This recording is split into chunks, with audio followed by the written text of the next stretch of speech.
Alors l'objectif, c'est déjà de faire prendre conscience aux jeunes des risques. C'est la base.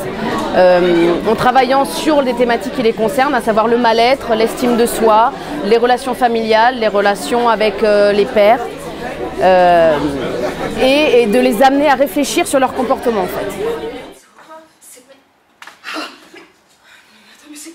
J'y crois pas que tu fumes et en plus tu te drogues. Mais non maman, je me drogue pas. Ah non, ne mens pas. Je sais très bien ce que ce papier voulait me dire. Maman, c'est bon, c'est pas de la drogue, c'est juste un peu de cannabis. Je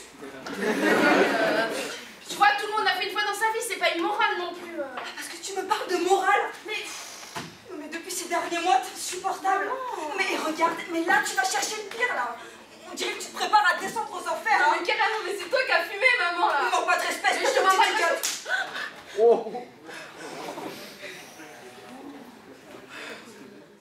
Nous, on fait du théâtre réactif de prévention, c'est-à-dire qu'on joue une pièce qui dure 40 minutes, qui s'appelle Cocktail à gogo.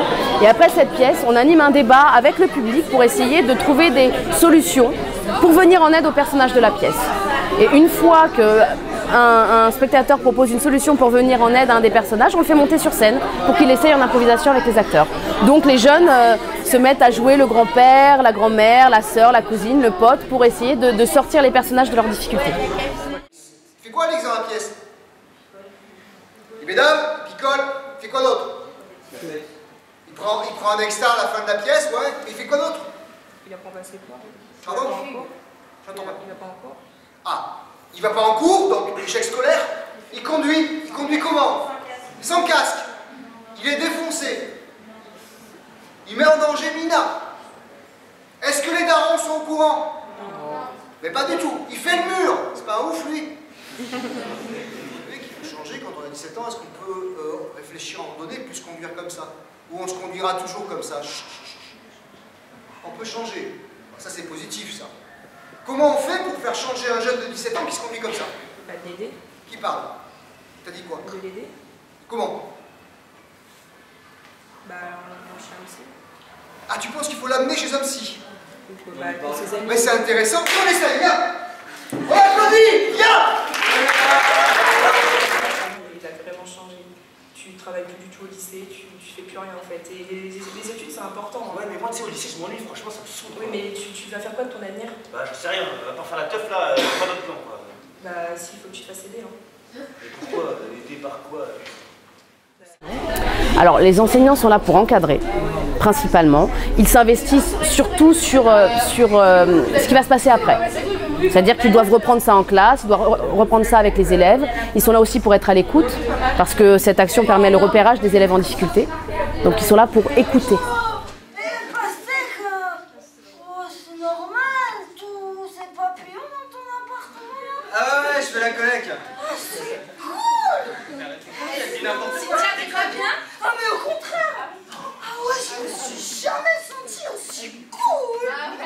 Ouais les amoureux, là je vous sers un verre, là, ça va faire venir tout le monde. Eh, moi j'ai une de ces soirs. Ouais. T'as des jus d'orange?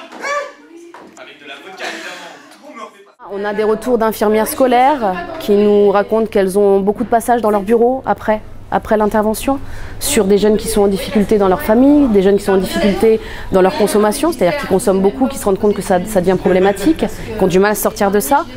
On a aussi déjà des retours parce que les jeunes vont vers les adultes pour aider un de leurs camarades. Et ça, c'est positif. Ouais. Je pensais pas que ça aurait pu faire autant de conséquences. Enfin, j'ai trouvé ça touchant en fait. Les conflits qu'il avait avec lui et tout, et qu'il n'arrivait pas à lui parler. Et je trouvais ça dommage en fait, parce qu'ils auraient pu se poser et essayer d'avoir une discussion. Mais ça n'a pas fonctionné. Elles sont où les clés du scooter? Elles sont où les clés du scooter, Mina? Tu les as mis où? J'en ai descendu, je te les ai passées, tu les as mis où? Mais sérieux, tu les as mis où? Mais parce qu'après on repart comment? Les gars, ça va, je sais pas, tu les as peut-être laissés sur le scooter, j'en sais rien. Hé Cynthia! Mina, les clés, bordel! Non mais merde, Alix, elle est inconsciente là! Laisse-la, elle se repose! N'importe quoi, toi! Pastèque! Pastèque, voilà! Gueulez, j'ai des voisins, moi! Bah Cynthia, elle est tombée, moi j'arrive pas à la réveiller, faut appeler Clette! Eh, y'a pas moyen, les flics qui vont radiner chez moi, ça hors de question! Laisse-la, elle fait un petit sort, elle se réveille Ah, après! vraiment un poulet, toi, ce soir, hein, Cynthia! Cynthia! Cynthia! Ouais! fous-la dehors de chez moi. Et après, t'appelles qui tu veux. Franchement, t'es une pourriture, toi. Voilà, ça me touche, tu m'emmerdes pas. Comment tu parles à ma meuf, ton problème? T'es pas content? T'es pas content? Just like they say in the song, till the dawn, let's love again, get it on. We got this king says to ourselves, don't have to share.